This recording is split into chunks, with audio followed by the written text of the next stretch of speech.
Hello दोस्तों, आज हम देखेंगे कि कैसे कुछ बच्चे अपनी मॉम से परेशान हो जाते हैं और उन्हें हटा के एक नई मॉम लाना चाहते हैं। तो बने रहिए इस मैजिकल मूवी के एक्सप्लेनेशन के साथ।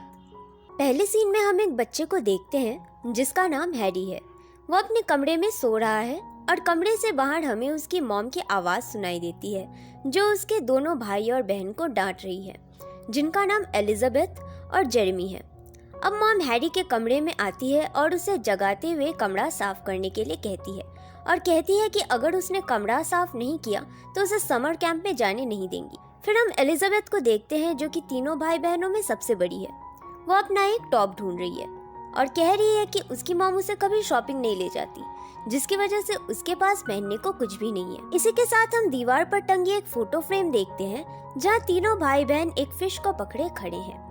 इनके पिता इनके साथ नहीं रहते क्योंकि इनकी मॉम का डिवोर्स हो चुका है। जेरेमी और हैरी डाइनिंग टेबल पर बैठे नाश्ता कर रहे हैं। हैरी को उसका ब्रेकफास्ट बिल्कुल पसंद नहीं। वो अपनी मॉम से नाश्ते में पैनकेक्स बनाने को कहता है। वो अपनी मॉम से कहता है उसके दोस्त की मॉम उसे रोज पैनकेक्स, अंडे और बेकन खिलाती है। मॉम कहती है उसकी मॉम तो मेरी तरह काम पे नहीं जाना पड़ता। जेरेमी भी अपने बर्थडे के लिए मॉम से एक महंगा टेंट मांगता है। मॉम जेरेमी को कहती है कि जब वो अमीर बन जाएंगी तब वो जेरेमी को उसके बर्थडे के लिए टेंट खरीद देंगी। एलिजाबेथ मॉम को फिर से कहती है कि उसका टॉप उसे अभी भी नहीं मिल रहा है और साथ में बताती है कि स्कूल के बाद वो अपने दोस्तों के साथ शॉपिंग मॉल जा रही है, पर उसकी मॉम उसे साफ इनकार कर देती है। वो अपनी मॉम से कहती है कि अब वो 8th ग्रेड में जाने वाली है और बड़ी हो गई है, पर उसकी मॉम उसे फिर से मना कर देती है, ये कहते हुए कि नहीं, वो अभी सिर्फ 12 साल की ही है। पास ही में हैरी 2 संतरों को जिगल करते करते मॉम से कहता है कि जब वो बड़ा हो जाएगा तब वो जरूर सर्कस में काम करेगा। हैरी को सर्कस बहुत पसंद है। एलिजाबेथ मॉम से कहती है कि उसका टॉप लॉन्ड्री में रखा है। मॉम उसे कहती है कि अगर वो 8th ग्रेड में जाने वाली है तो उसे उसका लॉन्ड्री का काम खुद करना चाहिए। साथ ही में मॉम वार्निंग देते हुए तीनों को कहती है कि अगर उनके आने तक घर साफ नहीं हुआ तो वो इस वीकेंड तीनों में से किसी को भी बाहर जाने नहीं देंगी, और ये कहकर वो जॉब के लिए निकल जाती है। उनके जाने के बाद हैरी कहता है कि उसकी मॉम दुनिया की सबसे बुरी मॉम है। अगले सीन में हमें स्कूल दिखाया जाता है जहाँ एक लड़का हैरी को बुली कर रहा है। जेरेमी उसे देख लेता है। वो भाग के आता है और उस लड़के को धक्का देकर जमीन पर गिरा देता है, लेकिन तभी उन्हें उनका प्रिंसिपल देख लेता है। वो हैरी और जेरेमी को डांटता है और उन्हें वहां से अपने साथ ले जाने लगता है। स्कूल के ग्राउंड में उनकी बहन एलिजाबेथ को उसकी दोस्त बताती है कि उसे उसके मॉम के बैग से सिगरेट मिली है। एलिजाबेथ एक सिगरेट उठा लेती है और अपने होठों के बीच रख लेती है। तभी स्कूल प्रिंसिपल वहां आ जाता है और उसे सिगरेट के साथ देख लेता है। इसके बाद हैरी, जेरेमी और एलिजाबेथ को अपने साथ ऑफिस ले जाता है और उनकी मॉम को कॉल करके सब कुछ बता देता है। साथ ही उनसे उनके घर पे मिलने के लिए अपॉइंटमेंट लेता है। अब तीनों स्कूल से घर जा रहे हैं। जेरेमी अपने छोटे भाई को समझाता है कि उसे रोना नहीं चाहिए, बल्कि अगर उसे कोई परेशान करे तो उसे उसका सामना करना चाहिए। एलिजाबेथ दोनों को याद दिलाती है कि उनके पास फिलहाल इससे भी बड़ी प्रॉब्लम है और दोनों को रियलाइज होता है कि घर जाते ही मॉम उनको कच्चा चबा जाएंगी। हैरी कहता है शायद मिसेस कैवोर हमारी मदद कर सके अपने फ्लावर मैजिक से। अच्छा होगा अगर वो प्रिंसिपल को मैजिक से गायब कर दे। एलिजाबेथ हैरी को कहती है कि तुम अभी भी बच्चे ही हो। मिसेस कैवोर को कोई जादू नहीं आता। मिसेस कैवोर एक बूढ़ी गार्डनर है जहां ये तीनों बच्चे उनके गार्डन से कीड़े हटाने में उनकी मदद करते हैं, जिससे मिसेस कैवोर उन्हें कुछ पैसे भी देती है। वो तीनों अभी मिसेस कैवोर के पास ही जा रहे हैं ताकि उनसे अपने काम के पैसे ले सके। मिसेस कैवोर का गार्डन बेहद खूबसूरत है, जहाँ रंग बिरंगे फूल और खूबसूरत पौधे हैं। हैरी उनसे कहता है आप जादू करके सारे कीड़े गायब क्यों नहीं कर देती, जिस पर जेरेमी मजाक में कहता है इससे अच्छा होगा अगर हम अपनी मॉम को गायब कर सके। हैरी पूछता है क्या कोई ऐसा मंत्र है जिससे सच में इंसानों को गायब किया जा सकता है। मिसेस कैवोर बोलती है कि प्राचीन लोगों का मानना था कि स्टार्स ही हमारी यादें होती हैं और अगर उन्हें हटा दिया जाए तो हम किसी इंसान की यादों को मिटा सकते हैं। ऐसा सुनते ही बच्चे काफी खुश और एक्साइटेड नजर आते हैं, पर मिसेस कैवोर उन्हें वार्न करने की कोशिश करती है कि किसी की यादें हटा देना बहुत ही खतरनाक हो सकता है। इसके बाद मिसेस कैवोर उन्हें एक स्पेल बताती है जिससे वो अपनी मॉम को गायब कर सकते हैं। वो उन्हें मॉमी मार्केट के बारे में भी बताती है जहाँ से हम मनपसंद मॉम ला सकते हैं। पर एलिजाबेथ को इन सब बातों पे यकीन नहीं आता और वो अपने भाइयों के साथ वहाँ से चली जाती है। घर जाते ही मॉम उन्हें बहुत डांटती है और कहती है, तुम लोगों का कैंप जाना, टीवी देखना, सब कुछ कैंसिल, और तुम लोग छुट्टियों में कोई मजे नहीं करोगे। और तीनों को अपने अपने कमरे में जाने को कहती है। कमरे में आके हैरी जिद करने लगता है कि चाहे कुछ भी हो जाए वो समर कैंप में जाकर रहेगा, जिसे सुन के एलिजाबेथ कहती है कि समर कैंप ना जा पाना उसके लिए ज्यादा बड़ी बात नहीं है, लेकिन पूरी गर्मी की छुट्टियों में घर में रहना बहुत ही मुश्किल चीज है। फिर जेरेमी कमरे में आता है और अपनी बहन और अपने भाई को मिसेस कैवोर्ड के बताए गए स्पेल को ट्राई करने के लिए मनाता है। तीनों साथ में जमीन पर बैठ जाते हैं और उस स्पेल को पढ़ते हैं, पर स्पेल से कुछ नहीं होता। अभी भी उनकी मॉम गायब नहीं हुई। एलिजाबेथ बाहर देखती है कि काले बादल छा रहे हैं, लगता है तूफान आने वाला है। वो सबको सोने को बोलती है और सब सोने चले जाते हैं। फिर हम आसमान में देखते हैं जहाँ से 3 तारे गायब हो जाते हैं। सुबह जब तीनों उठते हैं तो उनकी मॉम गायब हो चुकी थी। उन तीनों को अपनी मॉम को छोड़कर सब कुछ याद है, यानी कि उनकी मॉम की यादें उनके अंदर से खत्म हो चुकी है। बस उन्हें ये पता है कि वो उन्हें गायब करना चाहते थे। पूरे घर में मॉम के सारे सामान गायब है। बच्चे बहुत खुश हो जाते हैं कि फाइनली जो उन्होंने चाहा था वो पूरा हो गया। अब वो एक न्यू मॉम ला सकते हैं और जो चाहे वो कर सकते हैं।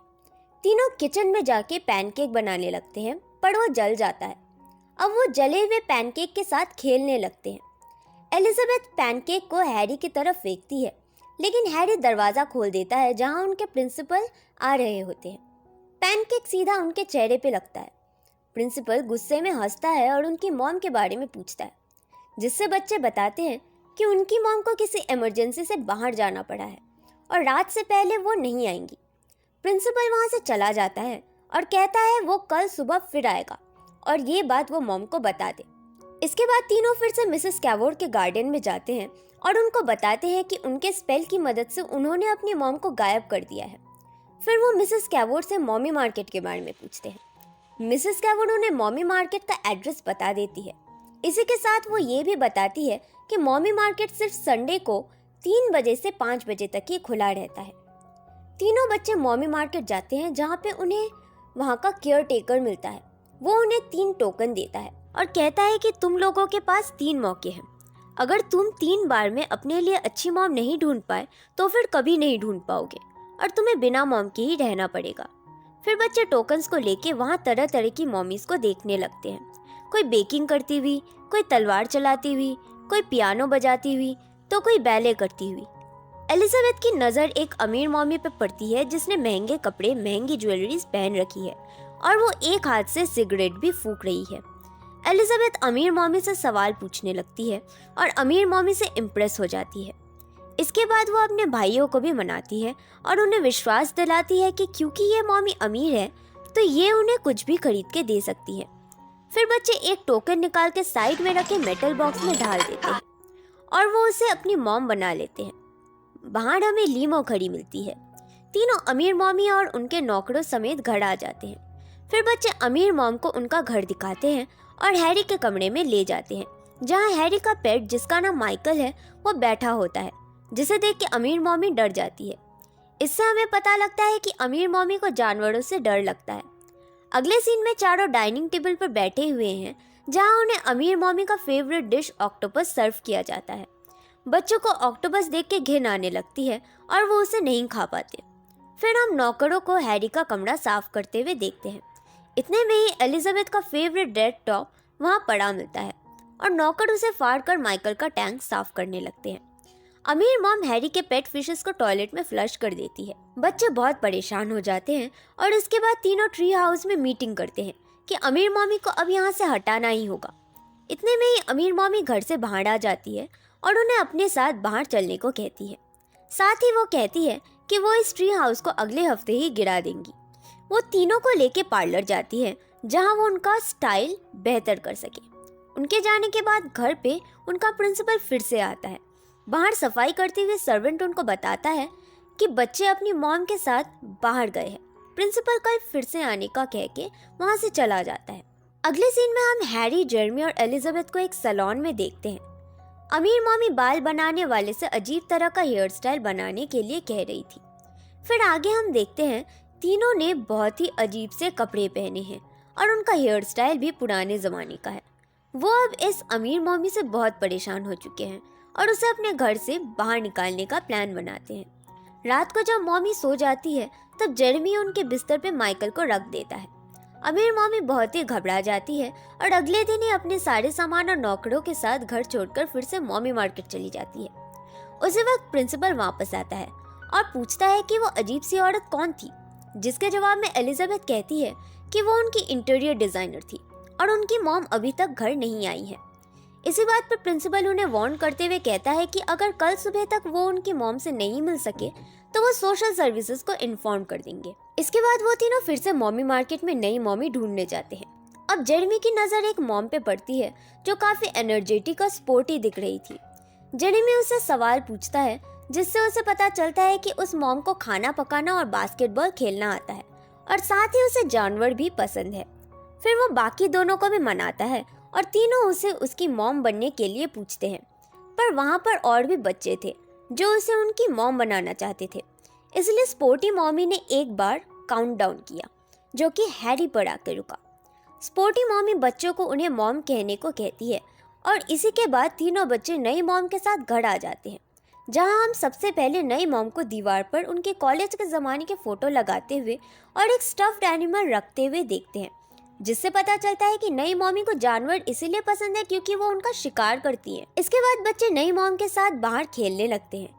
तभी नई मॉमी को एक रकून दिखता है और उसे फॉलो करते करते उसका शिकार करने का सोचती है। तभी उसकी नज़र प्रिंसिपल पर पड़ती है जो गार्डन में खिड़की से घर के अंदर झांक रहा था। नई मॉम को लगता है कि वो चोर है और वो उन पर अटैक कर देती है। बच्चों को ये देखने में बहुत मज़ा आता है। फिर प्रिंसिपल वहाँ से भाग जाता है। अगले दिन नई मॉमी तीनों बच्चों को कैंपिंग के लिए लेके जाती है। तीनों के कंधों पे भारी कैंपिंग बैग्स होते हैं। हैरी काफ़ी थक जाता है, इसलिए उसकी बहन उसका बैग उठा लेती है, पर नई मॉम एलिजाबेथ को हैरी को उसका बैग वापस देने के लिए कहती है, ये कहते हुए कि कैंपर्स को उनका सामान खुद ही लेकर चलना पड़ता है। फिर वो लोग एक जगह पहुंच जाते हैं जहां वो कैंप लगा के रात गुजार सके। तीनों बच्चे बहुत ज़्यादा थक जाते हैं, लेकिन नई मॉम को अभी भी एनर्जेटिक नज़र आती है। रात हो जाती है और चारों स्लीपिंग बैग्स निकाल के सोने लगते हैं, पर मच्छरों के कारण बच्चे सो नहीं पाते।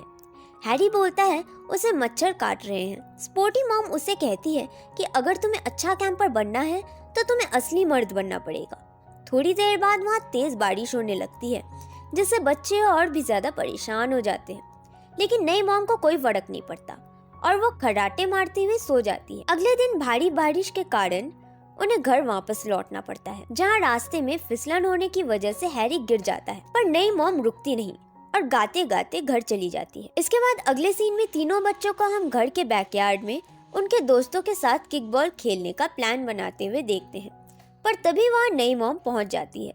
नई मॉम बच्चों को 2 टीम्स में बांट देती है और एलिजाबेथ को दूसरी टीम का कैप्टन बना देती है और सबको किकबॉल खेलने का सही तरीका बताती है, जिससे एलिजाबेथ कहती है कि छोटे बच्चे इतने रूल्स फॉलो नहीं कर सकते क्योंकि उन्हें बड़े बच्चों की तरह गेम खेलना नहीं आता। पर नई मॉम का मानना है कि अगर ये छोटे बच्चे खेलने लायक बड़े हो सकते हैं तो रूल्स फॉलो करने लायक भी बन चुके हैं। एक बच्ची अपने छोटे भाई के साथ वहाँ से चली जाती है क्योंकि उसे नई मॉम के रूल्स पसंद नहीं आते। फिर गेम शुरू होता है और नई मॉम सबको रूल्स स्ट्रिक्टली फॉलो करवाना चाहती है, जिससे सारे बच्चे तंग आ जाते हैं और सभी घर चले जाते हैं। उनके जाने के बाद नई मॉम तीनों भाई बहनों को जबरदस्ती पुशअप्स कराती है। वो तीनों अब इन सब से बहुत परेशान हो चुके हैं। वो अब फिर से मिसेस कैवोर के गार्डन में जाते हैं, जहां वो उनसे नई मॉम के बारे में शिकायत करते हैं। मिसेस कैवोर उन्हें समझाती है कि उन लोगों ने एक बहुत ही नेचुरल मिस्टेक की है। जस्ट बिकॉज नई मॉम दूसरे चीज़ों में इंटरेस्टेड थी, इसलिए उन्हें लगा कि वो परफेक्ट मॉम हो सकती है। अच्छी मॉम्स डिपेंडेबल होती हैं, पर वो काफ़ी एक्स्ट्रॉर्डिनरी भी होती है। इससे बच्चों को भी रियलाइज़ होने लगता है कि नई मॉम को उनकी फीलिंग्स और जिम्मेदारियों से कोई मतलब नहीं है, बल्कि उन्हें बस जीतने से मतलब है। फिर तीनों घर जाते हैं, जहाँ नई मॉम रकून्स के लिए जाल बिछा रही है। बच्चे नई मॉम को प्यार से समझाते हैं और उन्हें फिर से मॉमी मार्केट लौट जाने को कहते हैं। वो अपना सामान इकट्ठा करती है और वहाँ से चली जाती है। बच्चे साथ में बाहर बैठते हैं जहाँ जेरेमी खुद के मॉम को याद करने की कोशिश करता है पर उसे कुछ याद नहीं आता। हैरी को डर लगने लगता है क्योंकि इस बार उनका मॉमी मार्केट में आखिरी चांस होगा। तीनों फिर से मॉमी मार्केट जाते हैं और इस बार हैरी कहता है तुम दोनों अपनी पसंद की मॉमी चुन चुके हो, अब इस बार मैं चुनूंगा। हैरी की नजर एक जोकर मॉमी पर पड़ती है जो कि सर्कस में काम करती है। हैरी को सर्कस बहुत पसंद है तो वो अपने भाई बहन से जिद करने लगता है जिससे आखिर में उसके भाई बहन को मानना ही पड़ता है। बच्चे जोकर मॉमी को लेके बाहर निकलते हैं। बाहर आते ही वो लोग शॉक हो जाते हैं क्योंकि जोकर मॉमी के पास बहुत बड़ी और बेकार दिखने वाली बस थी जिसमें जोकर मॉमी की पूरी सर्कस की टीम थी। अब वो घर आ जाते हैं और जो जगह मिली वहाँ करतब करने लगते हैं। यहाँ पे हम एक बहुत लंबे चौड़े आदमी को देखते हैं जिसे सभी बिग गाय कहते हैं।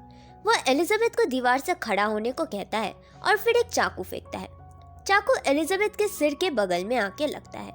एलिजाबेथ काफी डर जाती है। बैकयार्ड में भी हर तरफ लोग करतब कर रहे हैं। बच्चे पहले दिन से ही परेशान होने लगते हैं और नताशा को वापस भेजने के बारे में सोचते हैं। हैरी कहता है कि अगर नताशा भी चली जाएगी तो उनके पास कोई मॉम नहीं रहेगी जो कि उनका ख्याल रखे। नताशा बैकयार्ड में अपने सर्कस का शो शुरू करती है जहां बिग गाय जो कि मंदबुद्धि है अपनी पावर दिखाने के लिए हैरी की बाईसाइकिल उठा लेता है और अपने दोनों हाथों से तोड़ देता है। हैरी ये देखकर दुखी हो जाता है। इसके बाद तीनों नताशा से बात करने जाते हैं और उसे अपने साथियों के साथ वहां से वापस लौट जाने के लिए कहते हैं पर नताशा नहीं मानती और उनकी बातों को टाल देती है। उनके कई बार कहने पर भी वो उन्हें सीरियसली नहीं लेती। एलिजाबेथ चुपके से उसके बस की चाबी चुरा लेती है। सभी जब सो जाते हैं तब हैरी और जेरेमी उनकी सर्कस बस लेके वहां से भाग जाते हैं और एलिजाबेथ सबको जगा के कहती है कि उनकी सर्कस बस किसी ने चोरी कर ली है। सब लोग हड़बड़ाहट में बाहर आते हैं और बस का पीछा करने लगते हैं। इधर थोड़ा दूर जाकर जेरेमी से बस और कंट्रोल नहीं हो पाती और दोनों भाई बस के साथ सड़क के साइड रेलिंग से टकरा जाते हैं, लेकिन दोनों को कोई चोट नहीं आती। वहाँ बिग गाय पहुँच जाता है और एक हाथ से जेरेमी को उठा लेता है। हैरी अपने भाई की मदद करने आता है और अपने नन्हे हाथों से बिग गाय के अंडों पे जोर से मारता है। दोनों भाग के घर में आ जाते हैं। वो अंदर से दरवाजा बंद कर देते हैं। जब नताशा और बाकी सर्कस के लोग दरवाजे पे आते हैं तो ये लोग दरवाजा नहीं खोलते। नताशा की बहुत रिक्वेस्ट करने के बाद वो लोग दरवाजा खोलते हैं और नताशा रोते रोते पूछती है कि उन्होंने ऐसा क्यों किया उनकी बस के साथ। अब तीनों को बहुत बुरा फील होता है। वो लोग सॉरी बोलते हुए कहते हैं तुम हमारे घर से नहीं जा रही थी इसलिए हमने ऐसा किया। इसके बाद नताशा अपने साथियों के साथ घर से अपना सारा सामान लेके मॉमी मार्केट वापस चली जाती है। ये नज़ारा प्रिंसिपल एक लेडी डॉक्टर के साथ कार से देख रहा होता है और उसका शक कंफर्म हो जाता है कि यहाँ कुछ गड़बड़ तो ज़रूर चल रही है। घर के अंदर अब खाने को कुछ नहीं बचा। अब ये तीनों ये सोच के घबरा जाते हैं कि अब उन्हें ग्रॉसरी शॉपिंग कौन ले जाएगा और उनका ख्याल कौन रखेगा। उसी वक्त प्रिंसिपल दरवाजे में लेडी डॉक्टर के साथ आता है क्योंकि अब तक तो उसे पता चल गया है कि उन तीनों की मॉम या तो घर छोड़ के जा चुकी है या मर चुकी है। वो बहुत गुस्से में नॉक करके उन्हें दरवाज़ा खोलने की धमकी देता है। लेडी डॉक्टर और प्रिंसिपल आपस में बात करते हैं कि वो अथॉरिटीज़ के पास जाके बच्चों को फॉस्टर होम में रखेंगे। वो तीनों ये बातें घर के अंदर से चुपके से सुन रहे हैं। तीनों इसके बाद फिर से मिसेस कैवोर्ड से मिलते हैं जहां हैरी रिग्रेट करते हुए बोलने लगता है कि उसने लास्ट मॉमी चुनने में बहुत बड़ी गलती कर दी। वो तीनों अपनी रियल मॉम को वापस पाना चाहते हैं। अब उन्हें अपनी गलतियों का अफसोस होता है। तीनों अब अपनी मॉम को याद करने की कोशिश करने लगते हैं पर जादू की वजह से उन्हें कुछ भी याद नहीं आता। मिसेस कैवोर्ड उनसे कहती है तुम्हारी मॉम कहीं गायब नहीं हुई है, बस वो किसी और जगह पे है। वो मिसेस कैवोर्ड से उस जादू को तोड़ने का तरीका पूछते हैं जिससे उनको अपनी मॉम याद आ जाए। तब मिसेस कैवोर्ड उन्हें दोबारा याद दिलाती है कि उन्होंने वार्न किया था कि यादें मिटाना एक बहुत ही खतरनाक खेल है और इस स्पेल को तोड़ने का सिर्फ एक ही रास्ता है अगर बच्चे अपनी मॉम को दिल से एक्सेप्ट करें। उन्हें अपनी मॉम को खुद ही याद करना होगा और अगर वो उनकी मेमोरी याद कर ले तो ये स्पेल टूट जाएगी। वो इसलिए क्योंकि उनकी मॉम खोई नहीं है बल्कि सिर्फ किसी और जगह चली गई है। मिसेस कैवोर्ड आगे कहती है कि उन्हें किसी चीज़ के बारे में सोचना होगा जैसे कि फूलों के बारे में, फूलों के बगीचों के बारे में। वहाँ उन्हें उनकी असली मॉम को इमेजिन करना होगा और अगर वो अपनी असली मॉम को याद कर पाए तो हो सकता है वो उन्हें वापस मिल जाए। वो सोचते हैं मिसेस कैवोर ने कहा कि उनकी माँ खोई नहीं है बल्कि किसी और जगह चली गई है और इसलिए उन्हें लगता है कि वो मॉमी मार्केट में ही है, बस वो उन्हें पहचान नहीं पाए। इसके बाद सीन फिर से चेंज हो जाता है और तीनों बच्चे मॉमी मार्केट जाते हैं, लेकिन इस बार उनके पास एक भी टोकन नहीं है, तो वो टोकन्स चोरी करने का सोचते हैं। हैरी अपने पेट कैमेलियन को अमीर मॉमी के सामने छोड़ देता है, जिससे वो बहुत डर जाती है और चिल्लाने लगती है।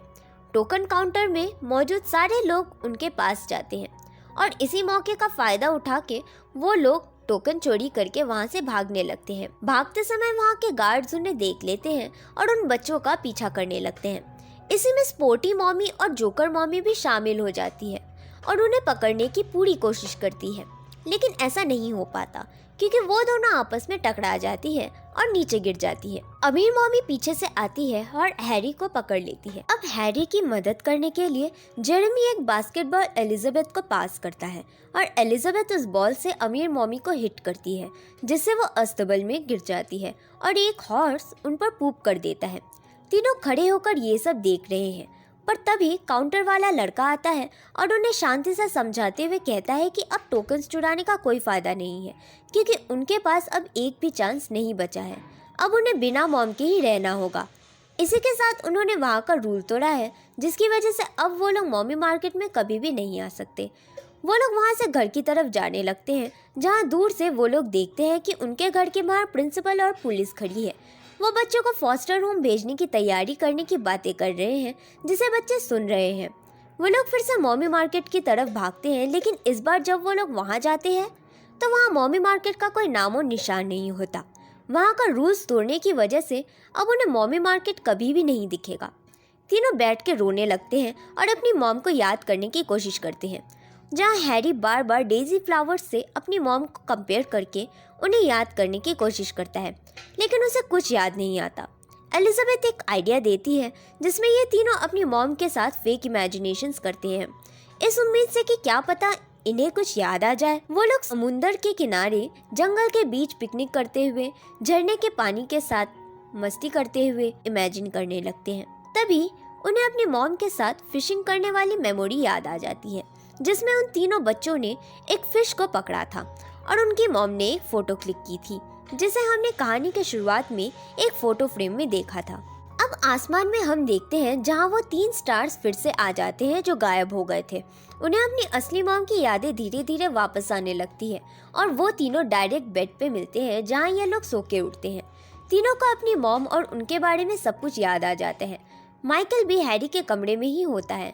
फिर बच्चे एक बड़ा सा डेजी फ्लावर का गमला लेके अपने मॉम के कमरे में आ जाते हैं। वो अपनी मॉम को देखकर इतने खुश हो जाते हैं जैसे रेगिस्तान में पानी मिल गया हो। वो उन्हें प्यार से जगाते हैं, वो उनसे माफ़ी मांगते हैं और उन्हें कहते हैं कि अब वो उन्हें परेशान नहीं करेंगे और वो उनसे बहुत प्यार करते हैं। मॉम बहुत खुश हो जाती है और उन तीनों को बहुत प्यार करती है। मॉम उन्हें उनकी सज़ा के बारे में भी याद दिलाती है। एलिजाबेथ मॉम से हैरान होकर पूछती है कि प्रिंसिपल से तो उन्हें हफ्तों पहले मिलना था, पर मॉम को उसकी बातें समझ नहीं आती और वो इस चीज़ को मजाक में ले लेती है। तभी इन्हें पता चलता है कि वो उसी दिन में वापस आ गए हैं जिस दिन मॉम गायब हुई थी और सारी चीज़ें एकदम नॉर्मल है, जैसे वो किसी बुरे सपने में जगे हों। बच्चे अब अपनी मॉम को हक करके वहीं उनके साथ ही बेड पे रहते हैं। इस फिल्म का सबसे हैप्पी मोमेंट होता है जब मूवी के एंडिंग के साथ ही प्रिंसिपल को उनके घर आते हुए दिखाया जाता है, जहां उनका पैर स्पोर्टी मॉम के बिछाए गए ट्रैप में फंस जाता है और वो पेड़ से उल्टे लटक जाते हैं। लास्ट में हमें ये भी पता चलता है कि मामा, मॉम और नताशा भी उनकी अपनी ही मॉम थी, लेकिन उनका कैरेक्टर बदल गया था। जैसा कि मिसेस कैवोर ने कहा था कि उनकी मॉम कहीं गायब नहीं हुई थी, बल्कि सिर्फ मिसप्लेस हुई थी।